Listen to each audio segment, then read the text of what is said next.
excited. It'll get good. I fully expect that I'll be able to do a show with a co-host that's an AI co-host. I still don't think you can replace like our experience and our knowledge and just, I think the word experience. I mean, you'd be so surprised. I mean, they can gather from the internet and all the stuff that's being posted on experiences, but I'm talking about a live person being able to talk and have a communication back and forth that's legitimate. Like we've been out there doing something, or we've wheeled, or we've rebuilt this or rebuilt that, not just some standard. The best campfire stories are told where there are no campsites, racks, running boards, and performance parts built to haul all your camping gear to the toughest to reach destinations. Get real deals on real parts for camping and adventure at realtruck.com. Hey, this episode of the Jeep Talk Show is brought to you by Windshield Defense. You know, adventure doesn't wait for a cracked windshield. Windshield Defense by Racing Optics is like a screen protector for your phone. Triple layer, race tested, and installs in just 20 minutes. Save 20% with code JTS20 at windshieldefense.com. The clear choice. Hi, boys and girls. It's time for another Jeep Talk Show flagship episode. This is our flagship 2 episode. It comes out on Thursdays, like Monday, Tuesday, Wednesday, happy days. Oh, I'm sorry. That's a copyright violation. Thursday. Dated.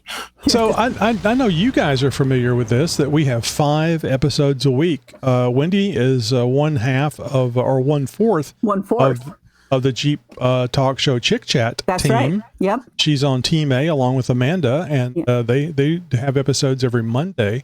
And it's Wendy and Amanda. You guys are recording this weekend, aren't you? Yeah, we are. I was going to say, hopefully that's not I guess so. No, actually, I think that's the plan because I've been sort of busy and hanging out with work. July is always my work trade show season along with January. So I am back, and Amanda and I will connect, and you guys can catch us on Chick Chat. So it's going to be good. That will be Monday's episode. So that'll be a brand new Chick Chat coming this Monday. Mm-hmm. So everybody knows me. I'm Tony, and of course people know Wendy, and then there's Steve-O filling in because April was off to see her daughter today. This is so funny because we never have power failures here at the house. I mean, very short durations. But yesterday, power, middle of the day, I think it was around noon, middle of the day, bright, sunny, no storms, power went out. Well, is the air conditioning draw down there right now? I don't think so, because I don't know if you guys get notifications or not, but I signed up for notifications from the company that handles all the lines and all the circuits and stuff, not the electric company. It's called CenterPoint down here in Houston. Okay. And they send you messages. They'll send you an email and they'll send you a text message. So the power went out, and within 3 minutes, I got a text message saying there's a power failure at your address. We're working on it. We estimate that power will be restored by 3:15, and they do that. They give themselves a long time. So, and it can be 5 minutes later and it comes back up. But the thing I thought was really cool was there was a total of 43 houses without power. What? I know. That's kind of small. It was very small. That's bizarre. Like, why not a whole block and a whole region of people? What's up with that? Thousands, at least 1,000, exactly. What are your neighbors cooking in the basement over there? The grow lights hit the breaker. But the interesting thing is that later, after they got everything, the power back up, and they got it up in about 2 hours, a little longer than two hours outage. No. And surprisingly, we weren't a bowl of sweat here in the house. It actually was relatively nice. I guess it was holding in the cool. And I took the opportunity to take a nap because there was nothing else to do. Sure. And so anyway, it came back on, and they sent up a follow-up message saying the power should be restored. They were doing some maintenance for redundancy, and they took it down by accident. But 43, like, is that? Now I get oxymoron. I know. But I was amazed that they actually admitted to it being their fault. All right, I have to share one really quick because Monday we had a power outage. Same kind of thing, get a text. Because of the wind, there was not a stitch of it anywhere. So. Oh, well, they're lying to you in California. They know you're used to it. You think? They're just, I think they're just conditioning us for, we're going to shut it off whenever we feel like it. Was it wind power, lack of wind? It was, no, we don't have that here. Are you kidding? Don't give our governor an ID on that, will you? Do not start that. Yeah. All right. Well, Wendy, I was going to start off with you've been missing for a while. Other than Chick Chat, you've been on some Chick Chats, but you were missing here from the show for a while. Yeah, just work. And as I was telling you, people are thinking that I fired you like I fired Tammy. No, when you're I'm here. Come back and check it out. I'll be back on other episodes. Just work has been a little overwhelming, so I'm just You actually excited. have to travel once a year, right? Twice a year. Well, 3 technically, but twice for the trade shows. So yeah, we just finished our trade show in July. So those of you that follow me on Facebook, you can see me because I do a little highlight reel every morning for the company. So yeah, but I'm here. And it's always in Vegas, right? Yeah, it's always in Vegas. Thank goodness. So not too far from me. So how much money did you lose this year? I do not gamble. There's no time. I am at the showroom around 7 a.m. and then I'm back around 8 or 9 after dinner. I am exhausted. It's just it's a brutal. If you've done trade shows, you're on your feet and you're talking to people and you're selling and you're doing what you got to do. Does the time go by really fast though because you're interacting with folks? As long as you're busy. Mm-hmm. When you're not busy, it's like, oh my gosh, what time is it? Yeah, it's horrible. Yeah, because you're tired.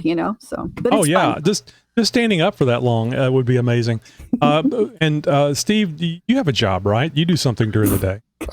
Well, it depends who you talk to. Ask his wife. Do you have a job? That was the direction I was going. She texts me like I'm not working. And since and I don't know if you saw this or not, Wendy, but what we did was we had a little ad, a little promo thing going on. Are you the new Josh? Because we were trying to get a new Josh to be part of the show. Yeah. And we had two people say they'd like to be the new Josh. And you know me, I hired both of them. So, well, hopefully they actually read the contract because I didn't. Yeah, no, don't read the contract. It's not fun for me if you do. Not good. So Steve-O has been helping out for the Flagship 2 episodes, Wonderful. which you've been doing a great job. Yeah. But now April, Daisy, known on Instagram and a few other places, she's been filling in, and because the power failure, we couldn't record. And by the time it came back up, she was busy doing other things. She didn't get back to me till this morning. I said, "Hey, can we record today? This is Thursday. We're actually recording on the release day. Can we record at 1?" She goes, "Oh, I'm actually traveling to see my daughter. Well, I think her daughter's in college, and that's where we're going." So perfect. I reached out to you guys and said, "Hey, my dad's got a barn. Let's put on a show. Let's do it." Right. and here we are. All right. So as I mentioned the other day, we got a couple of new Patreon subscribers, and yes, I mean if you're going, oh, that's sad too.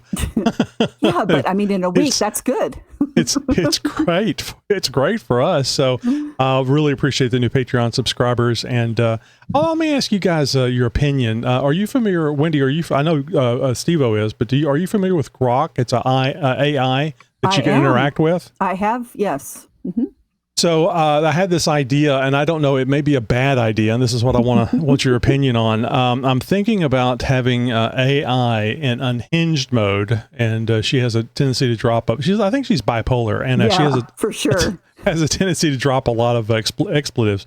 I was thinking about having Grok announce welcome to the new Patreon subscribers. Oh.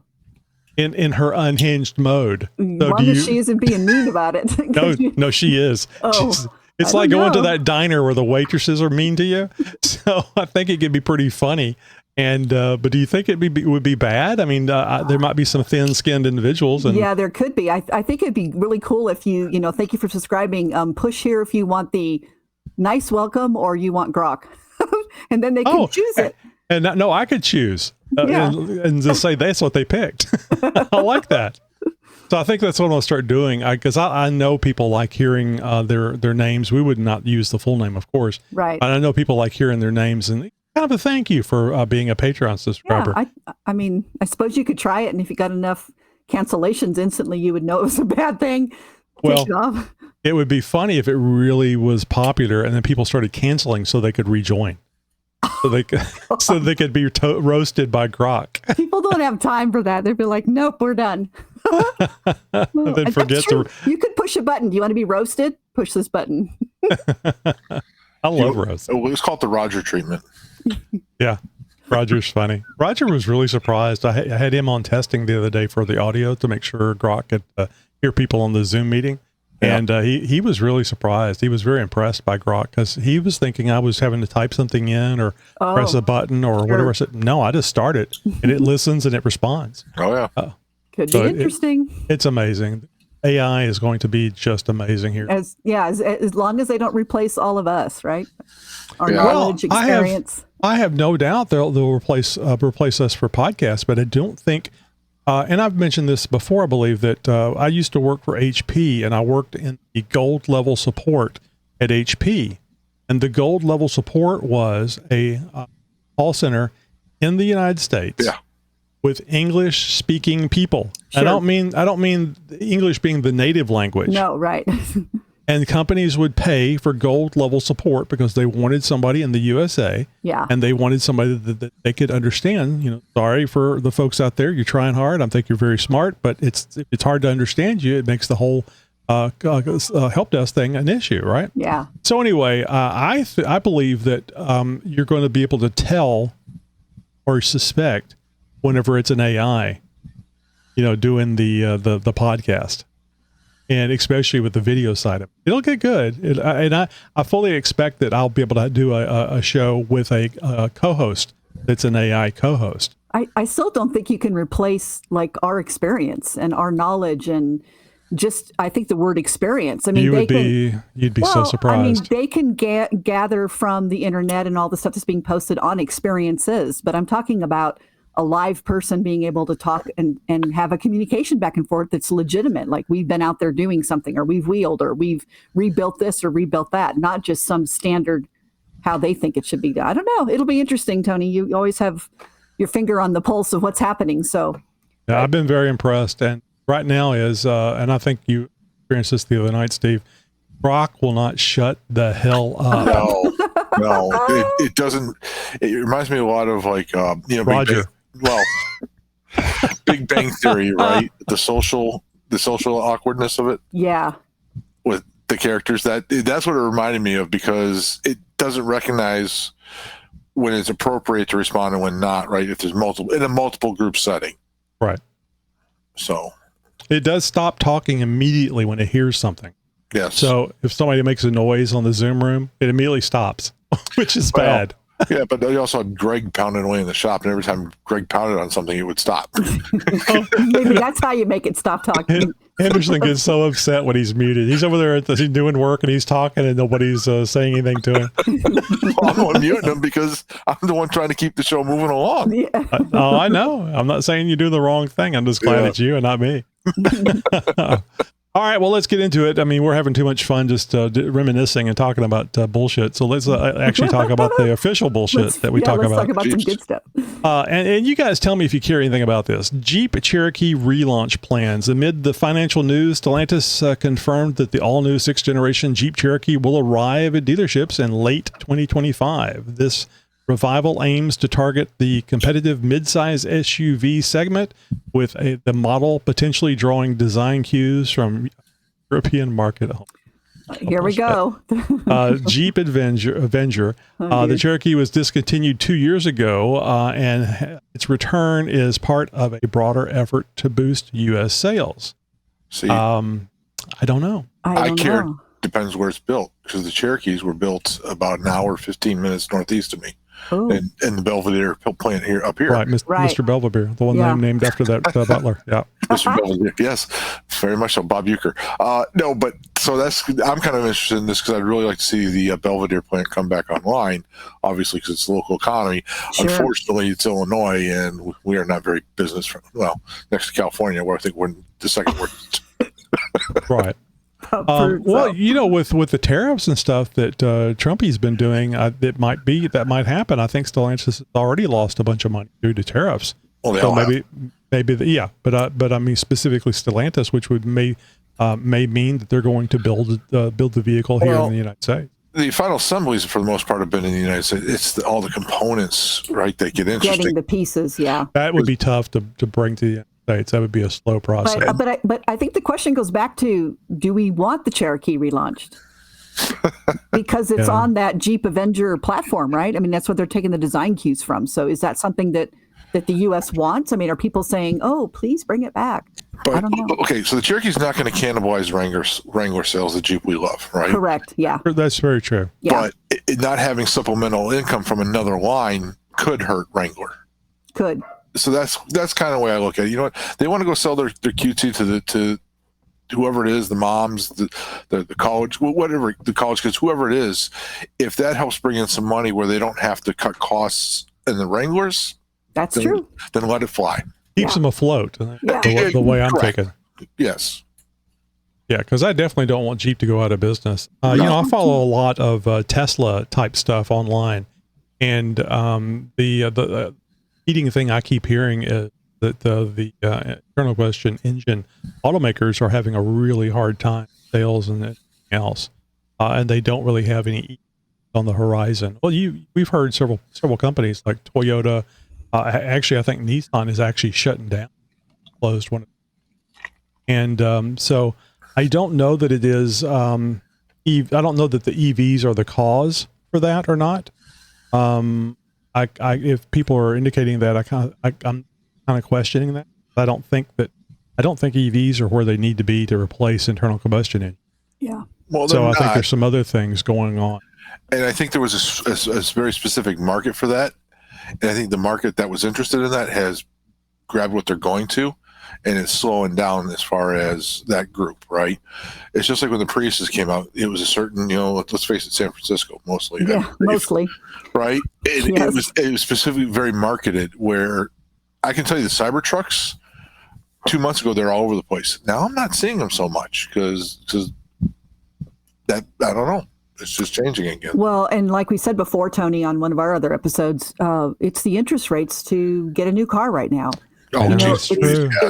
It's houses, too high. cars, yeah, all of that stuff. So when you're not able to spend money, which is getting loans and being able to continue to upgrade, everything's going to slow down. So they've got to lower that. You can buy a lot of crazy shit whenever the interest rates are low. Well, that's what I'm saying. And so people would be more willing to go and try something new or get back into it. But most of us are keeping what we have, making it run and making it work, because you're not going to deal with those interest rates. I mean, the payments are too high. Yeah, probably right there. So damn it, Steve, I was going to ask you a question about something. Damn it, Steve, what did he do? Right? I'm used to that by now. Well, I was paying attention. Wait, that's his first name. Damn it, and then Steve. Yeah, okay. I was paying attention to what you were saying, Wendy. That's the problem. Well, that's good. My wife is screwing me up. She goes, "You never pay attention to what I'm saying." So I start paying attention, then I forget what I was going to say. And I'm sure it was interesting. I'm certain. Of course it was. Of course it was. Was it about it seems Belvidere? No, it wasn't Belvidere. So, Bob Uecker recently passed away, didn't he? Within a few months ago. Yeah, it was.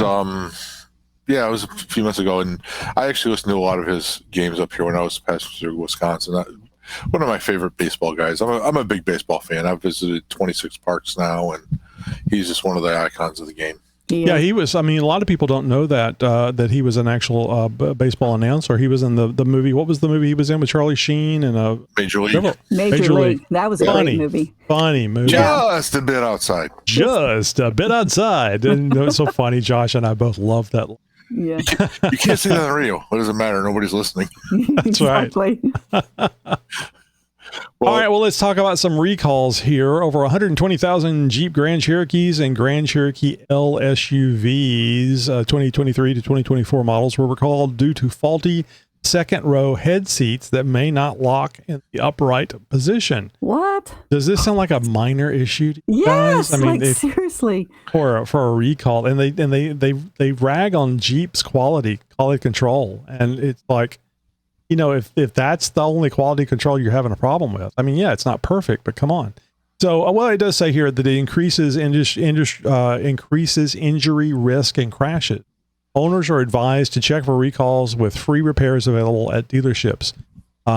This part of a broader recall wave affecting multiple brands, including Jeep. So it was probably Ram and a few others there, but just check with Stellantis if your vehicle's in the recall, if you haven't already been notified. So do they have the part in place to replace it? Because that's happened in the past where they do a recall and they don't have the part yet. So it's not here, but I'm going to hazard to say no. So go ahead and check. There is a free repair, but we don't know when. At least this is a recall where you don't have to A, park it outside so it doesn't burn the garage down. Yes. Doesn't catch oh on my fire. gosh, you're so And right. B, be able to not charge it.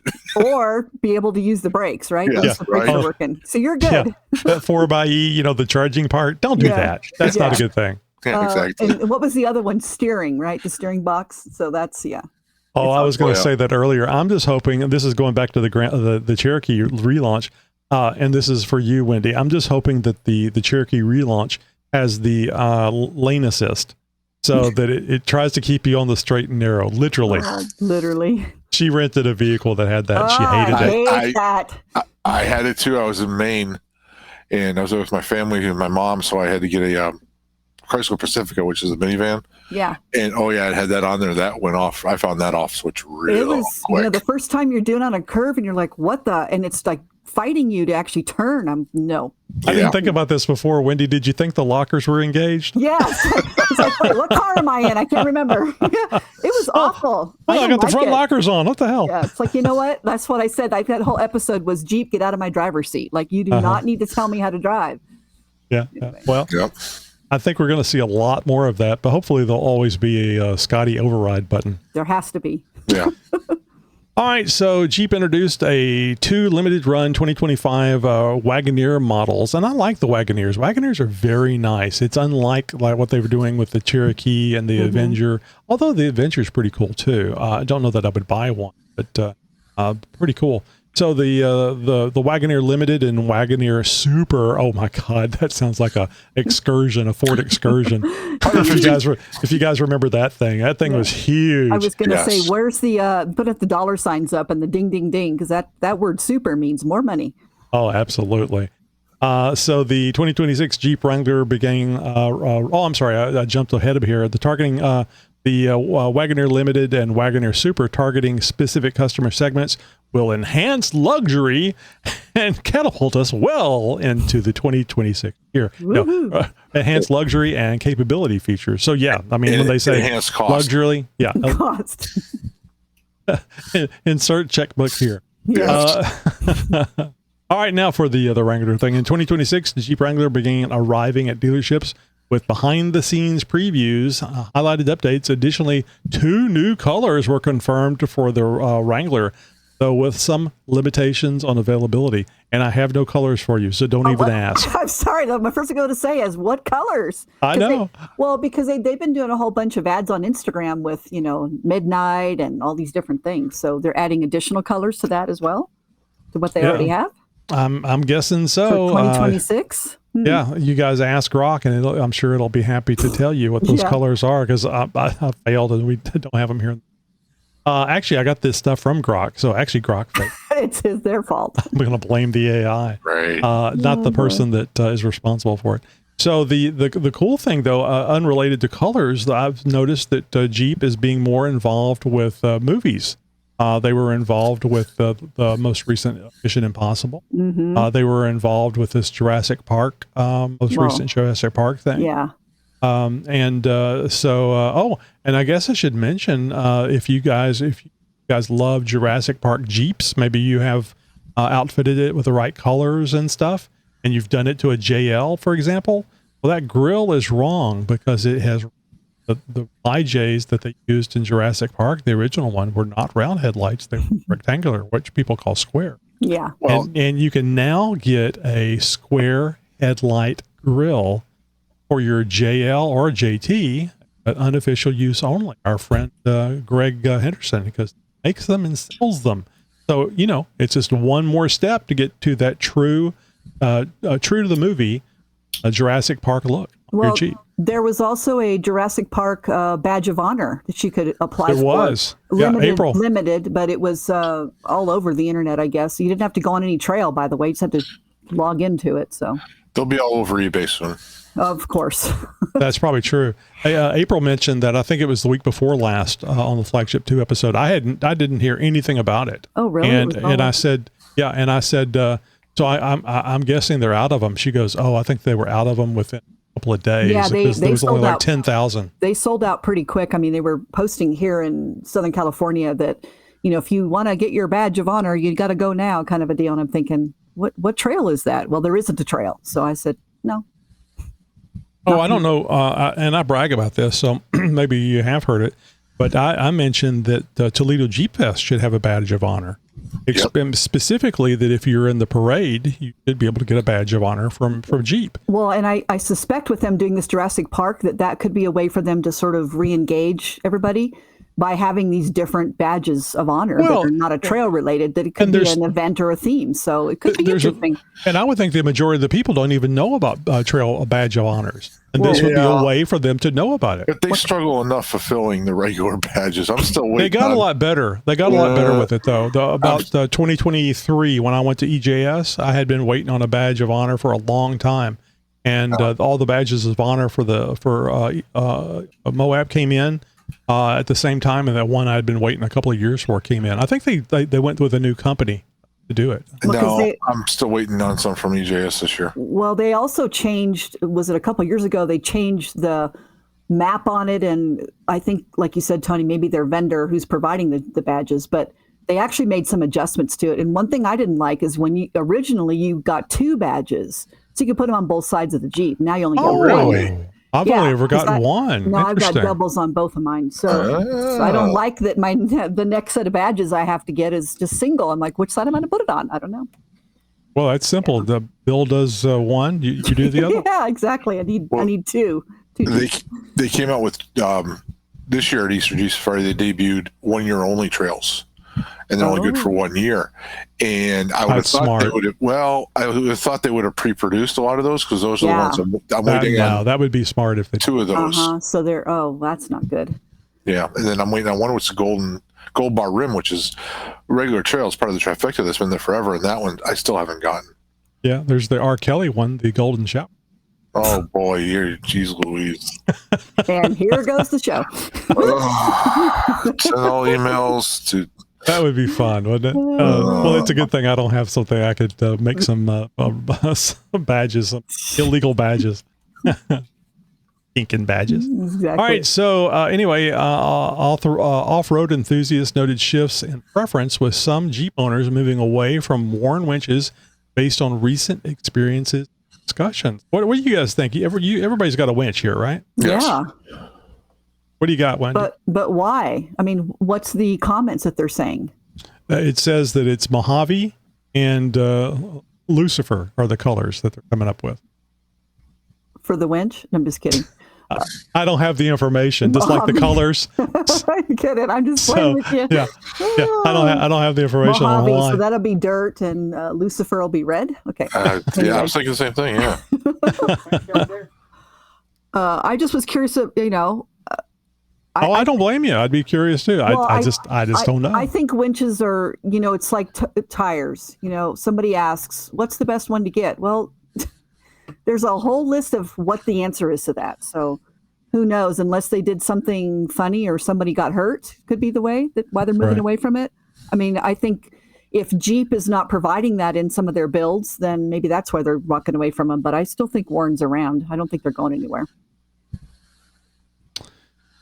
So anyway, what do you got, Steve? What winch do you have? Is it also a Warren? No, I've got a Smitty built. At the time, I'd just gotten my Jeep, and I was putting a lot of money into it, and I just couldn't pull the trigger on the Warren.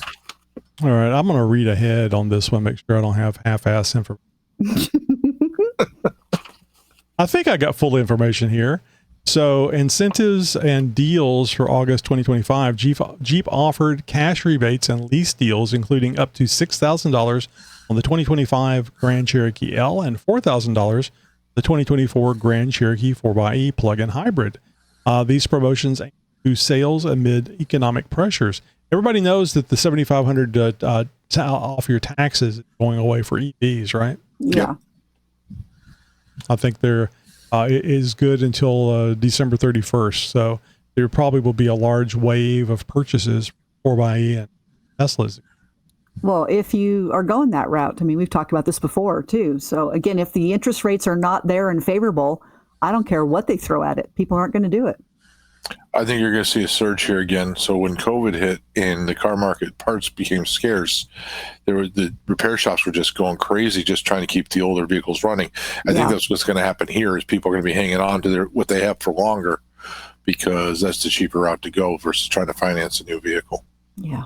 Would you guys say, I haven't had anything but a Jeep for the last 30 years.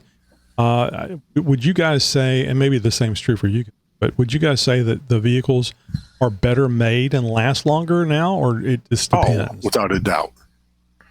I ran my I had my XJ. I ran that up to about 103,000 before I got the WJ. That I ran up to almost 180,000. I got a Ford Fusion, 2011 Ford Fusion, which my son's going to be taking to Arizona with him. That's got 155. It's running great. Just did some suspension work, replaced the ball joints and the tie rod. But otherwise, the engine's, knock on wood, right? Because you still got to drive it to Arizona. It's running great. I can't complain. But you still have a lot of more computers now. So how does that factor in? I mean, is that, I think it's good because it makes things run smooth. I think, but people are more dependent on the little, ding, ding to tell me what's wrong. Instead of the old ways, we would go, oh, something doesn't feel right or doesn't sound right. So let me go check and I can fix it. So I don't know. I mean, I think they're made better, but I don't know if they're going to last as long. I mean, look at some of the older vehicles that was the reason for my question was if they're made better, they'll last longer, and it's almost a shoot yourself in the foot situation. Yeah, I remember back when the vehicles, if you got to 60,000 miles, you really needed to start thinking about replacing it with something. Mm-hmm. Yeah, and of course that would have been like late 70s, maybe earlier than that. No, early 80s, mid 70s. Yeah. So that certainly helped the car business because, all those cars they were producing and all the people that were building them, they were having to sell a bunch of cars, and it was a necessity. So, yeah, I mean, hey, what could be better than cruising around in a vintage SUV? How about when that vintage SUV offers a unique open air experience? That's ideally suited for a warm summer day. On Bring a Trailer this week, two vastly different takes and on open trailer vintage 4x4 experience are up for grabs. A 1972 Chevrolet K5 Blazer and a 1956 Willys Jeep wagon both offer four-wheel drive, upright styling, undeniable presence, but go about their brand of summer fun in entirely different ways. One offers the sort of yee-haw fun that only a lifted V8-powered vintage rig can bring. What about the other? Well, that's more of the farmer's market utility than pure wheeling capability. And we argue it ends up being more interesting as a result. Are you ready to take on the impossible task of picking which of these rigs will maximize your summer 4x4 fun? In this new series of articles on RealSource, we're asking for some reader participation. Let us know what your bid is on and voting for in our Facebook link right here in this article. You can find the article and read more about this over at realtruck.com/blog. Just search for buy classic K5 Blazer versus unique Willys Jeep wagon. Again, go to realtruck.com.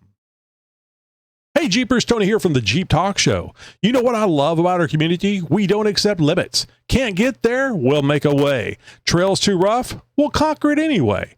But a busted windshield, that's one limit we don't have to accept. Windshield defense by Racing Optics is for the limitless. Triple layered protection that's been proven in the most demanding conditions. Whether you're rock crawling in Moab or mudding in the backwoods, this stuff has your back. And when your windshield inevitably takes a hit, because let's face it, we don't exactly take the easy route. It's just peel off the outer layer and keep pushing forward. No stopping, no compromising, no limits. Your Jeep was built to break boundaries. Now your windshield can too. Use code JTS20 at windshieldefense.com for 20% off and free shipping. That's windshieldefense.com because limits are for other people. Windshield Defense, the clear choice. Guess you kind of need population growth to be able to sell cars. They last longer, but they have to last longer. Oh, actually, I remember now. I don't think that they would have lasted longer if it wasn't for Japan. Yeah, I 100% agree. Because Japan came along and said, let's build some stuff that actually lasts for a good long time. Mm-hmm. Tighter tolerances, quality control, so on and so forth.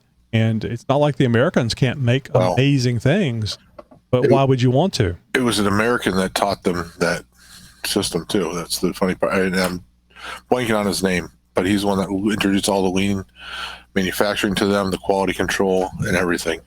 Morano, something like that. Yeah. So, but yeah, it's interesting because it was definitely upset the market as far as what could be done, right? The either Chevy and Ford or the big three if they didn't respond to that, they wouldn't be around today. Right.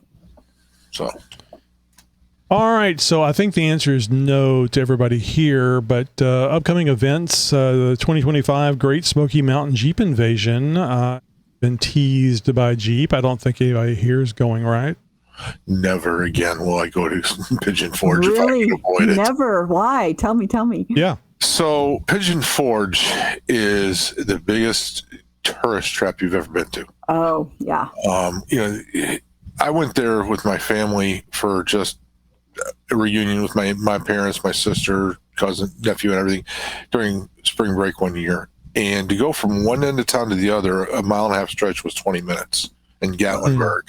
Wow. And Pigeon Forge was right next door, the same place. That's where Dollywood is. Okay. It's where just all the the lumberjack shows, the Hatfield McCoy show, all these dinner shows. It's the biggest knife store in the U.S., the biggest lodge cast iron store. I am not a crowd person. I'd like to see that. I know, me too. I was like, ooh. I like lodge stuff. To go to church in Gatlinburg, we had to pay to park in the church parking lot to go into church. What? They will nickel and dime you for everything there. Well, just take that away from the tip that you give when they pass the plate around. Sorry, I already gave. That's exactly what I said. I said I paid outside. I paid outside. I paid at the office, yeah. But it's just, I'm not a crowd person. No, I wouldn't like that at all. And people. Everybody's welcome unless you need to park, and then you need to pay. Yeah, but you're not getting anywhere fast during these things. And people have you been to Houston? Yes, I have. Wait, how about LA? Yeah. But I've been to Pigeon Forge when it's busy, which is where Smoky Mountain Jeep Invasion is. That, and I am very much, if I'm going somewhere destination, I'm going to go wheeling. And to me, the show is secondary, which is what EJS is. Okay. And that's just me. It's my personal Jeep life. I think that is 90% of anybody that has a modified Jeep. Well, yeah. Why would you want to go someplace that you can't go off road? Yeah. And you can go off road, but that's not the focus of Great Smoky Mountain Jeep. You need to make it. You need to plan it out because there's Windrock there. Right. There's Land Between the Lakes in Kentucky, which I've wheeled. Larry and I actually wheeled that together. There is a lot of great wheeling down in the Tennessee, Kentucky area, down where it is, and you can plan a great trip around it. But then you're just doing your own thing. So don't get me wrong, there is wheeling. It's just not a part of the event. And to me, like EJS, I go to the vendor show maybe for half a day, and I'm good with it. That's all I need. Yeah, because you're there to wheel and check out the scenery and all those. It's not like it's a small thing either. The vendor thing is really, there's a lot there. Yeah. But I mean, come on, you're in Moab. Well, and if I spend anything more than half a day there, I'm going to come back and I'm going to be divorced from what I spent money on. Yeah. So all the things you might have needed. Oh my God! Cool. Yes. It's cool to see the people that work at those places. Like I get the 2 times I went there, I spoke with Dennis at TerraFlex. Yeah, Power Tank. I mean, Steve everybody. at Power Tank. Yeah, Exactly. it's neat. Paul from Jeep Cables, right? Yeah.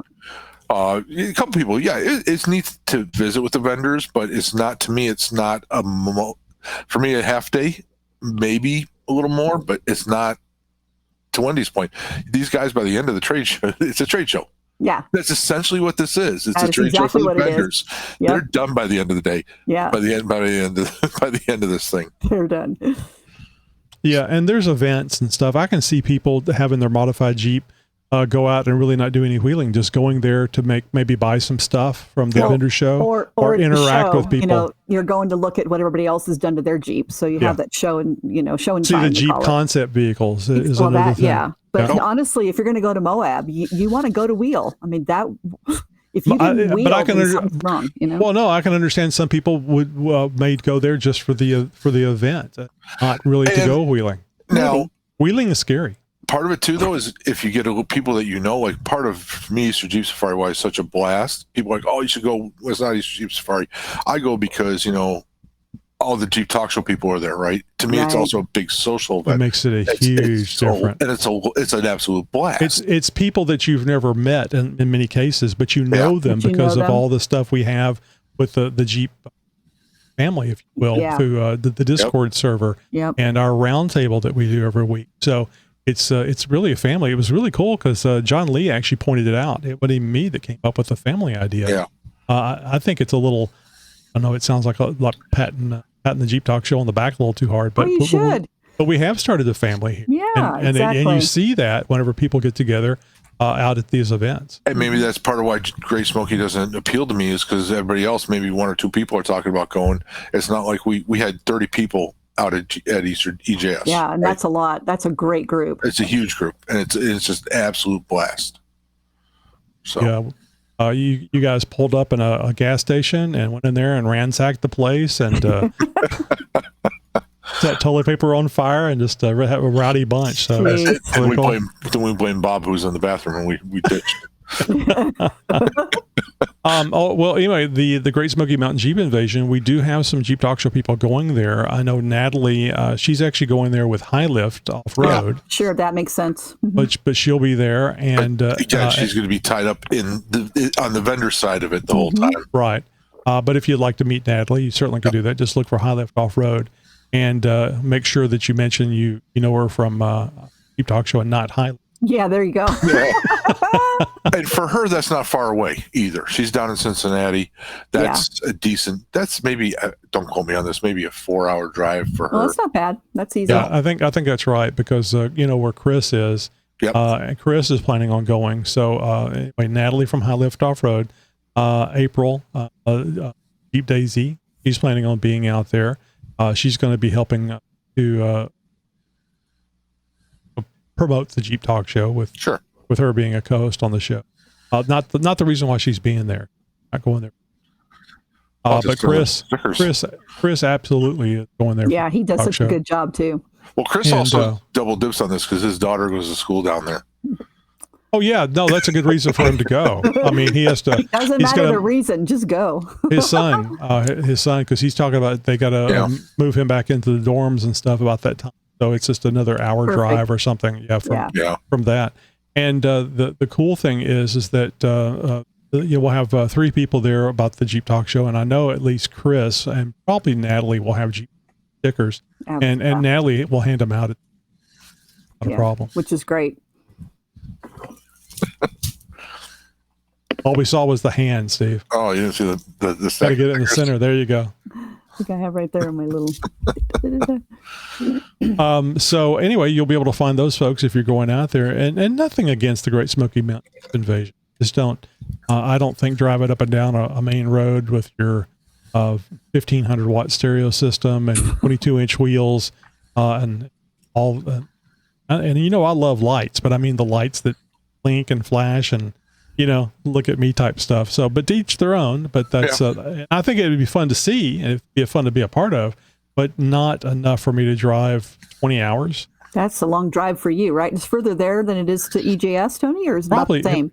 It may be. I've never even mapped it. So except going that way, you're going to hit more cities and more traffic than you would have going to EJS. So it could take longer. It's so true. I mean, especially coming back from Moab, there's like virtually nothing. And no cars either. And then there's a week it takes you to get through Texas. So yeah, Texas is boring. I'm so used to Texas.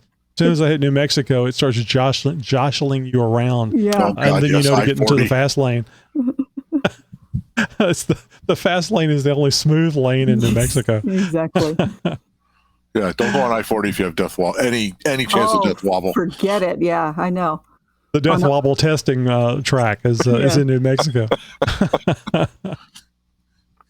All right, so we've been talking about wheels and the knuckles on the Jeeps this week. We're going to talk a little bit about that here. So, Wendy, when you go to buy wheels, what are the things that you think about? Round is a given, but I was thinking square, honestly. No, just kidding. Wouldn't that be cool if you could actually make a square wheel and mount it to a round wheel? They probably already have it. We just haven't seen it yet. For us, it's going to be probably the brand name. and then what are we going to do with it? So for us, for the Jeep, it's off-roading. So we want to have that stability and reliability. That's kind of what we're looking for. And then it has to look good. We don't want to go too much bling because they're going to get scratched. I mean, that's the whole purpose of off-roading. Not that you're intentionally scratching them, but it's going to happen. So for us, not doing color, a lot of people like to color, connect their wheels to match the color of something on their rig. Oh, I love the idea of bead lock with the ring being color matched to the rest of the vehicle. And that could be, we prefer just the silver.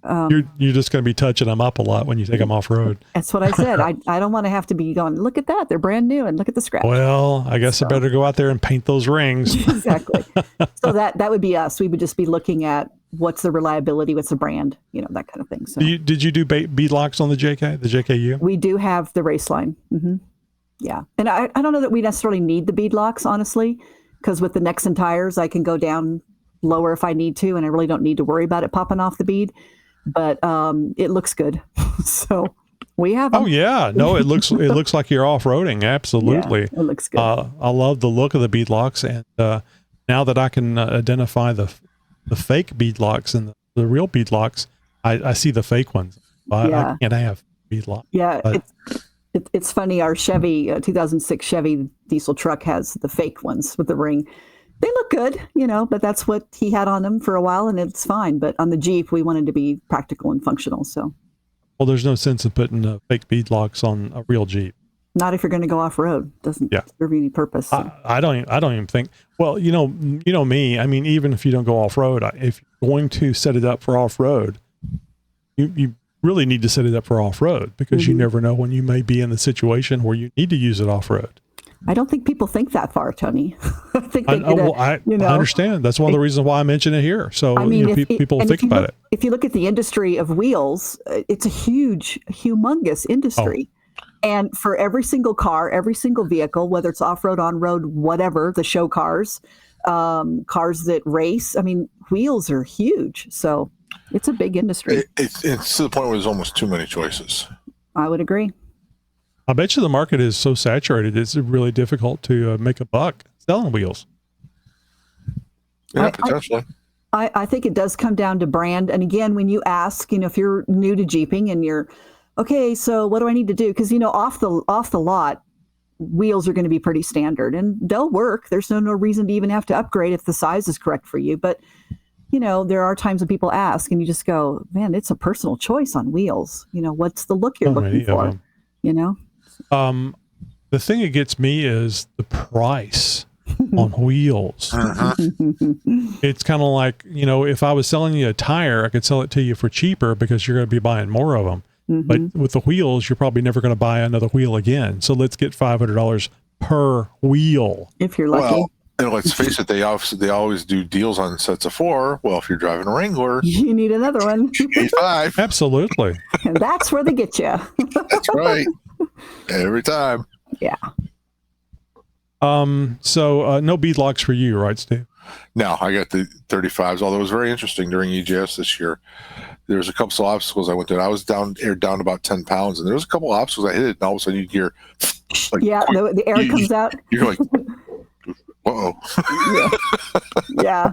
It's, that happens a lot too when you're going over rocks. We have a lot of them here in Southern California, and it's not uncommon to do that. And it's funny to watch the drivers who are not familiar with that. Oh my gosh, what's happened? They sort of have that little panic look in their face. Well, no, you're good. This is the first time I went down that low. Because I got the tires. I've experimented where I want to be at with the difference. And this is the first time I went down to 10. Right now, I could have been at 9 or 8 depending on the gauge, right? Because these gauges are.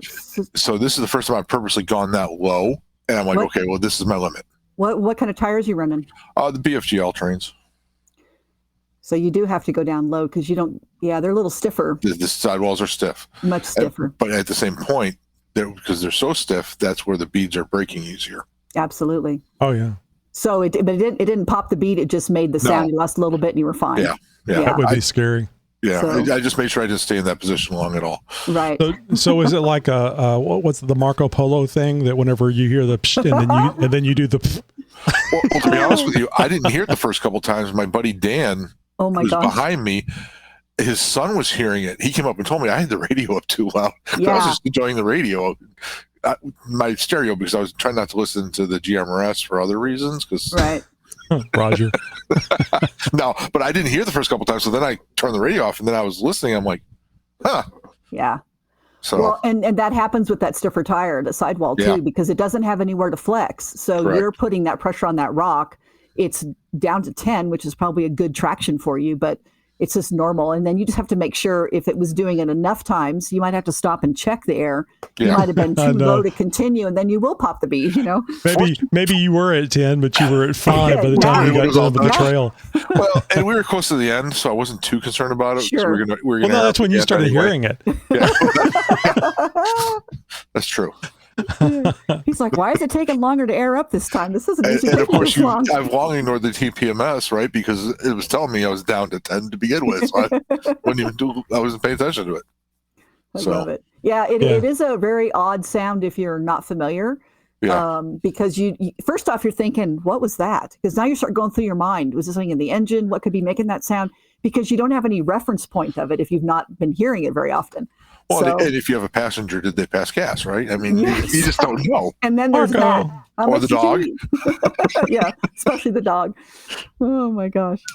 All right. Well, let's. We haven't talked nearly enough about all the things you can do with wheels, the backspace, the offset, the diameter, the width. All those things are very critical. But you can go back and listen to our flagship episode on Tuesday, our roundtable episode on Wednesday, and get a lot more wheel information.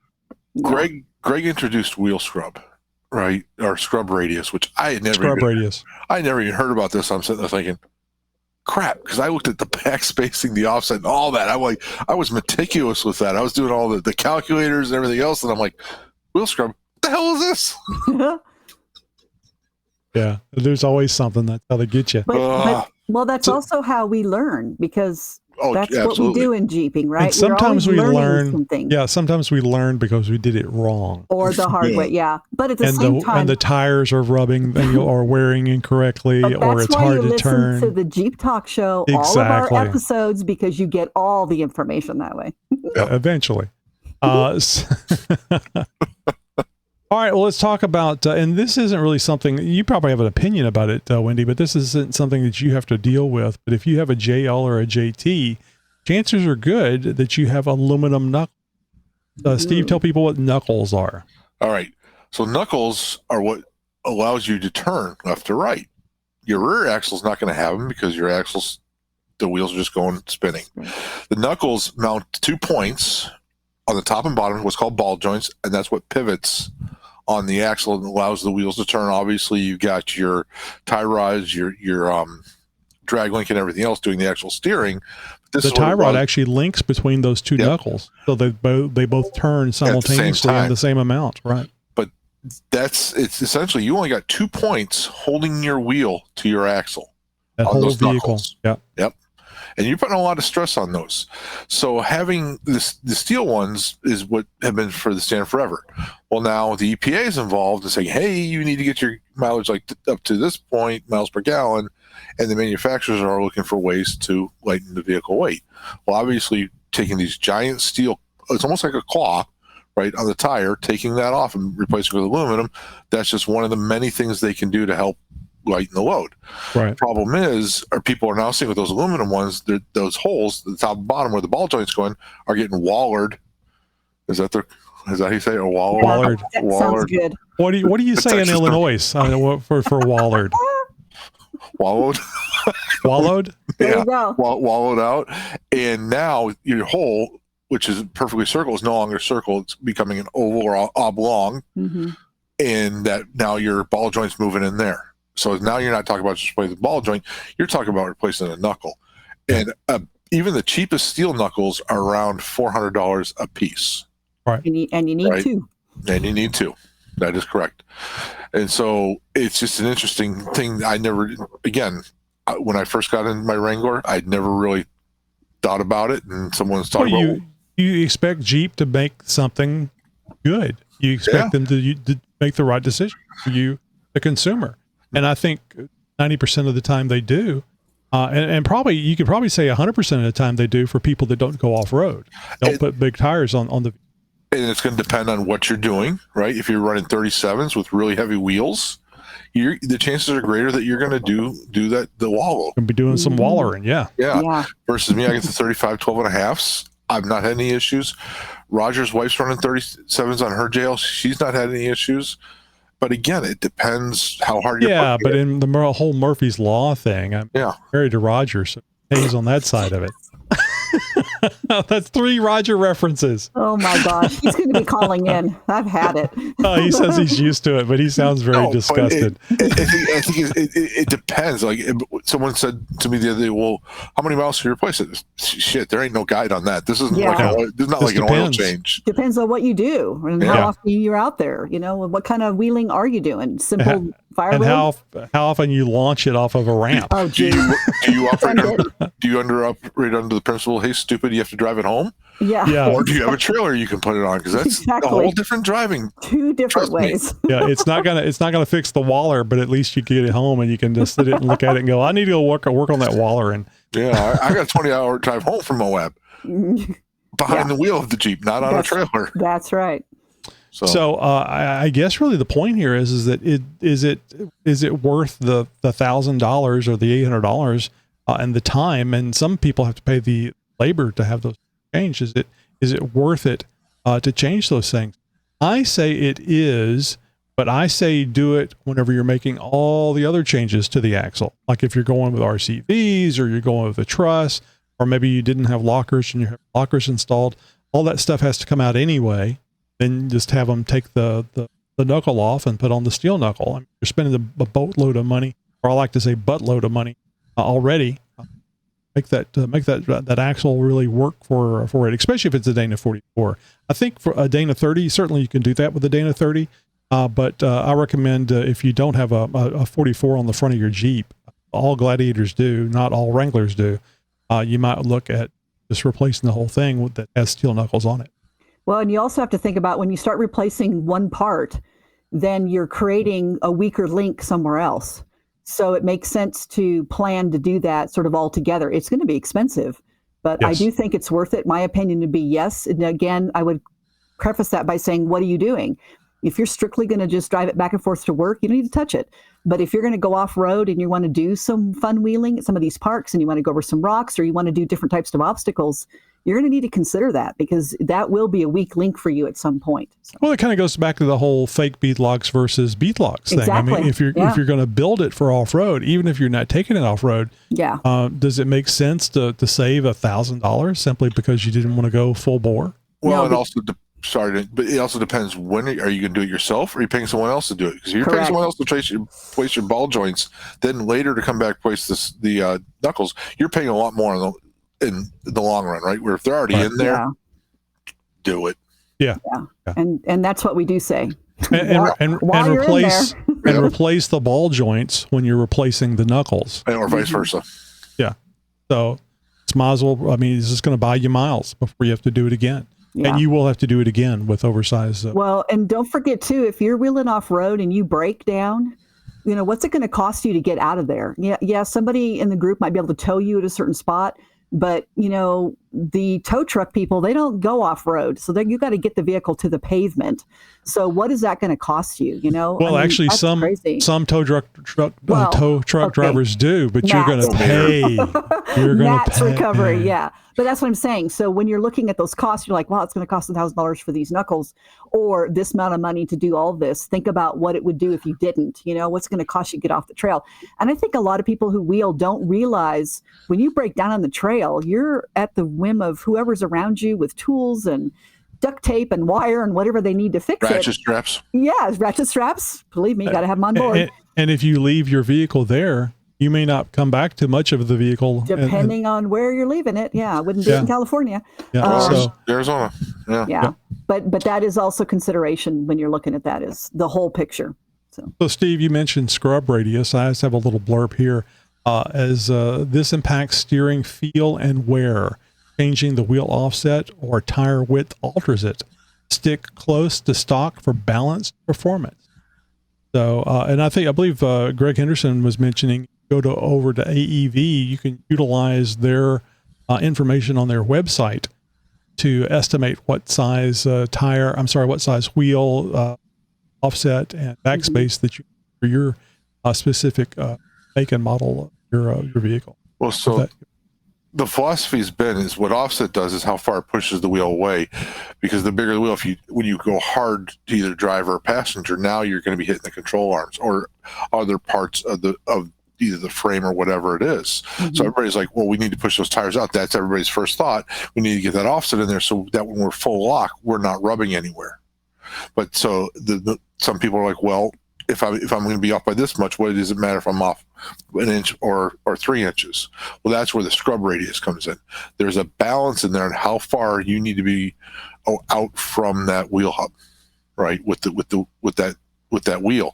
So even if you're full lock and you're getting only ½ inch of clearance, but yet your scrub radius is good, that's where you want to be. Yeah. That's something I never considered before because I hadn't heard about it. My thought was I don't remember what the backspacing was, and I think I went a little bigger, not by a lot, but just a tad bit, because I found the wheels I liked, and they were only available in that. Now, knowing what I know now, I don't think I'm out of my scrub radius. Right. But very easily, I could have went out of the scrub radius without even noting about it. And another thing you want to keep in mind, and I believe this is probably part of the scrub radius thing, another thing you want to keep in mind, you want to do the offset and the backspace in such a way that the main tire and wheel are centered on your hub. Yep. Because if it's too far out on the hub, then you're just going to put a lot more torque, if you will, on that bearing. And the knuckles. And too far in, yeah. And the knuckles. And so it's centered and they set it right here. Get it to where it's like around factory, because that's what they do, because they're trying to make it for longevity. All right, I apologize to Nikki G. Now, mind you, Nikki G has not complained, but I have been forgetting to put in the Nikki G segments that he is quite tenaciously sending in. Yeah, he's sending them in all the time. Poor and I've been missing them because I've been doing a lot of post-processing on the episodes. So here we go. Actually, Rick sent me a message on YouTube saying, "Where's Nikki G?" Exactly. And I have a note down here right on my monitor at the bottom that says Nikki G. So, so now Nikki G. From the mind of Nikki G. Hey, this is Nikki G. And there's two kinds of people in the world. There's the Loctite people and the anti-seize people. And yeah, why am I holding the pliers? If you know, you know. Well, that's not why I'm calling. I'm calling to tell you that, damn it, I had it on the tip of my tongue.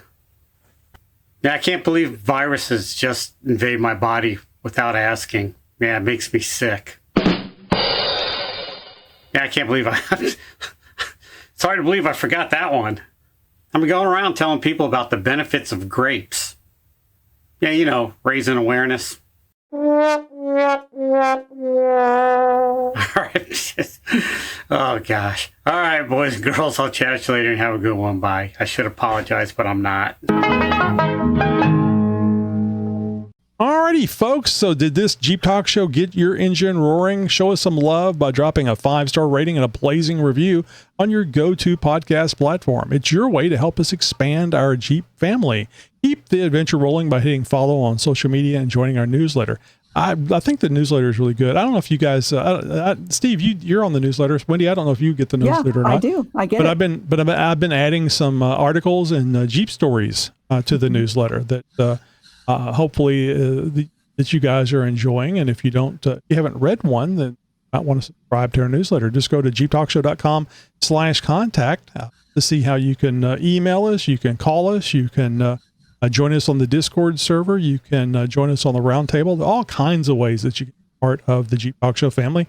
And who knows, maybe in 2026, you will join us going to EJS like what Steve was talking about. It really is a great time. I didn't get to go this year. Steve, did Henderson take you guys to the dinosaur things again?